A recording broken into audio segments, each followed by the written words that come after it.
Happy New Year, dear students. May this year bring prosperity and happiness in your life. Dear students, as I told you in a video that we will start our new journey.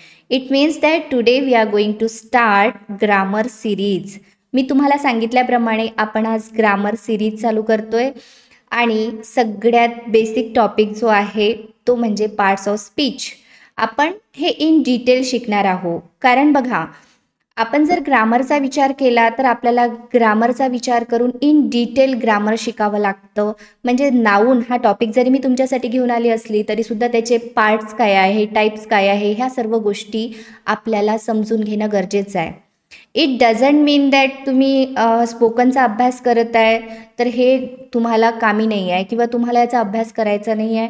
याच्यातून सुद्धा new things तुम्हाला मिळतील. So don't वरी. प्रत्येक गोष्ट जी आपण शिकतो ती कधीही वाया जात नसते. त्याचा काही ना काही यूज आपल्याला होत असतो. आणि ग्रामर आणि स्पोकन ह्या एका नाण्याच्या दोन बाजू आहेत. दॅट्स वाय तुम्ही ग्रामरसुद्धा शिकत आहे तर तुम्हाला स्पीकिंगचे पार्टसुद्धा हेल्प त्यामध्ये करणार. आणि तुम्ही स्पीकिंग शिकत असाल तर ग्रामरचे पार्टसुद्धा त्यामध्ये तुम्हाला हेल्प करणार आहे.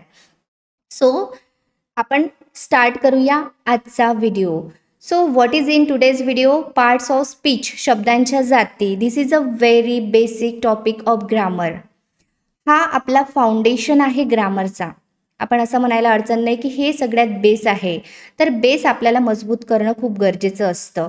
Do you know how many parts of speeches are there in a grammar?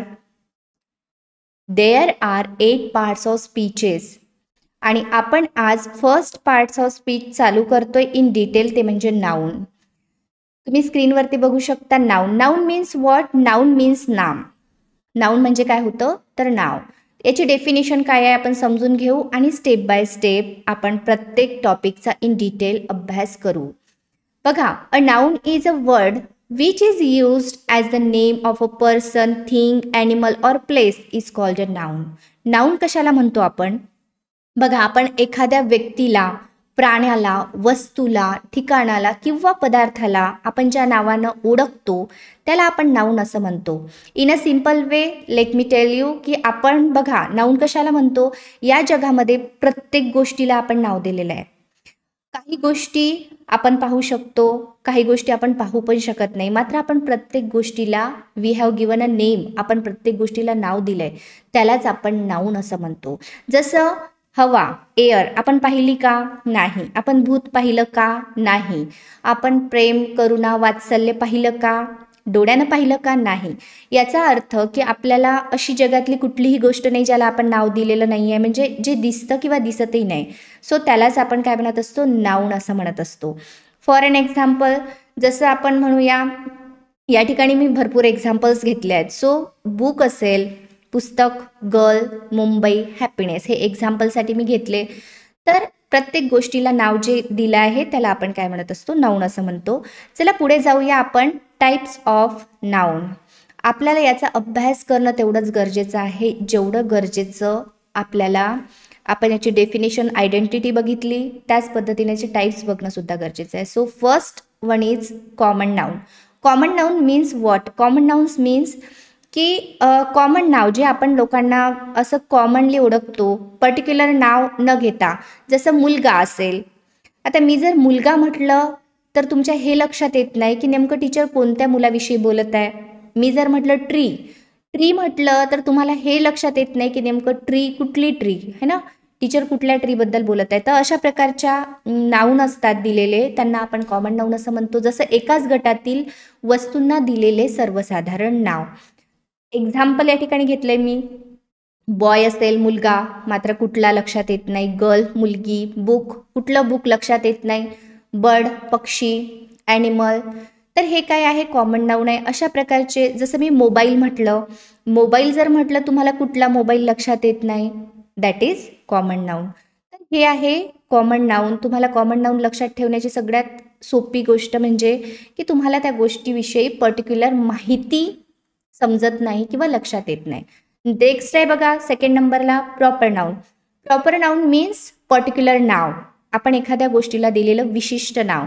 जसं Shreyash, it is a noun but it is a proper noun, म्हणजे एका व्यक्तीला, एका मुलाला दिलेलं नाव आहे. जसं मला एक नावाने तुम्ही ओळखता, तुमच्या प्रत्येकाला काही ना काही नाव दिलं आहे. प्रत्येक असं ठिकाण आहे की ज्या ठिकाणाला आपण एका नावाने ओळखतो, त्याला आपण प्रॉपर नाउन असं म्हणत असतो. जसं श्रेयश आहे, मनस्वी आहे, स्पॅरो, चिमणी, टायगर, म्हणजे यामधील कुठलंही नाव जरी घेतलं तर तुमच्या लक्षात येतं. मी जर म्हटलं श्रेयश कम हिअर, मी असं म्हटलं, तुमच्या लक्षात येतं की टीचर श्रेयशला बोलवत आहे ना, श्रेयशला टीचरनी आवाज दिला. म्हणजे तुमच्या ज्यावेळेस प्रॉपर एका गोष्टीचं नाव आपण घेतो त्याला आपण प्रॉपर नाउन असं म्हणत असतो. यामधील डिफरन्स जर तुमच्या लक्षात आला तर तुम्हाला खूप इझिली समजतं what is difference between common noun and proper noun.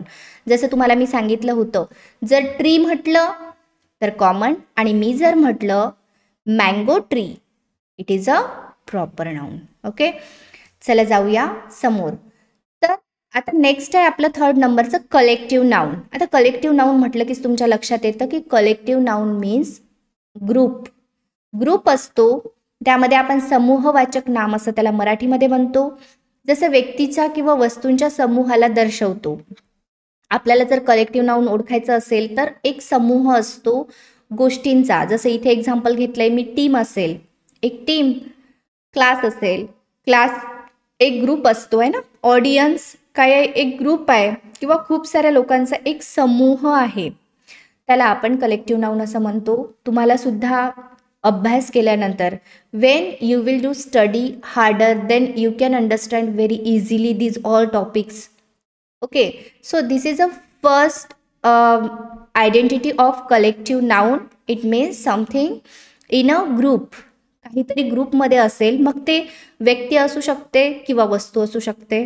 Okay, next is abstract noun. Abstract noun means what, भाववाचक नाम. भावना किंवा गुणधर्म किंवा स्थिती, भावना असतील, जसं आपल्या भावना असतात है ना, जसं प्रेम असेल, करुणा असेल, वात्सल्य असेल, दीज आर अवर फिलिंग्स. आपल्या फिलिंग ज्या असतात, गुणधर्म किंवा स्थिती दर्शविणारे नाम, त्याला आपण अबस्ट्रॅक्ट नाउन असं म्हणत असतो. जसं आपण इथे घेतलं करेज आहे, नॉलेज आहे. आपल्या भावना तुम्ही समजून घेऊ शकता. जसं ममता असेल आहे ना, करुणा असेल, दयाळू असेल, काइंड, तर हे काय आहे, अबस्ट्रॅक्ट नाउन आहे. तुम्हाला हे लक्षात ठेवायचं आहे की ज्या गोष्टी भावना आहेत आपल्या, त्याला आपण अबस्ट्रॅक्ट नाउन असं म्हणत असतो. Next one is material noun. Material noun means what, चला आपण जाऊया थोडं खाली. मटेरियल नाउन म्हणजे द्रववाचक नाम. द्रववाचक नाम म्हणजे काय बघा, या ठिकाणी पदार्थ किंवा द्रव्य दर्शवते. एक्झाम्पल आहे गोल्ड असेल, वॉटर असेल, वूड असेल. आता याला लक्षात कसं ठेवायचं, तर याला समजून घेण्यासाठी तुम्हाला एक गोष्ट लक्षात ठेवायची आहे की आपल्याला निसर्गानं दिलेल्या गोष्टी, ज्या गोष्टी आपण बनवू शकत नाही, निसर्गाने दिल्या. जसं आपण सोनं बनवू शकतो का, नाही, निसर्गानं दिलेलं आहे. पाणी, वूड असेल, लाकूड. त्यानंतर मिल्क आपण तयार करू शकतो का, नाही. तर ज्या गोष्टी निसर्गानं आपल्याला दिल्या आहेत ना, त्याला आपण काय म्हणत असतो, मटेरियल नाउन असं म्हणत असतो. सो तुम्हाला आयडेंटिटी इन अ इझी वे मी समजावून सांगितलं. आय होप तुम्हा सर्वांना खूप छान समजलं असेल. काही डाऊट असल्यास मला कॉमेंट सेक्शनमध्ये नक्की सांगा. मात्र त्यापूर्वी तुम्हाला होमवर्क करणं खूप गरजेचं आहे. Homework is must. What is your homework for today? Homework is choose the correct option. बघा इकडे मी तुम्हाला 3 एक्झाम्पल दिले आहेत. I have given you 3 examples here. And first one is book. तुम्हाला ओळखायचं आहे की बुक हे प्रॉपर नाउन आहे, कॉमन नाउन आहे की कलेक्टिव्ह नाउन आहे, आणि राईट डाऊन इन कॉमेंटमध्ये तुम्हाला लिहायचं आहे. काइंड काय आहे, common noun, abstract noun or material noun. Then coffee is a collective noun or proper noun or material noun. तुम्हाला याचं करेक्ट ॲन्सर लिहून कॉमेंटमध्ये पाठवायचं आहे. मी नक्की चेक करेल आणि तुम्हाला रिप्लाय देईल. या ठिकाणी थांबूया आपण, भेटू नेक्स्ट व्हिडिओमध्ये. उद्याला व्हिडिओ तुम्हाला स्पोकनचा मिळेल आणि परवाला परत आपण ग्रामरकडे जाणार आहोत. मला नक्की कळवा कॉमेंट सेक्शनमध्ये की तुम्हाला व्हिडिओ कसा वाटला. सोबतच जे नवीन असतील चॅनलवरती, ज्यांना इन अ इझी वे तुम्हाला तुमची इच्छा आहे, you want to learn English, so you can subscribe our channel and press the bell icon also. We will stop here. We will meet in a next video. Until then, thank you so much. Keep practicing, keep learning everyone.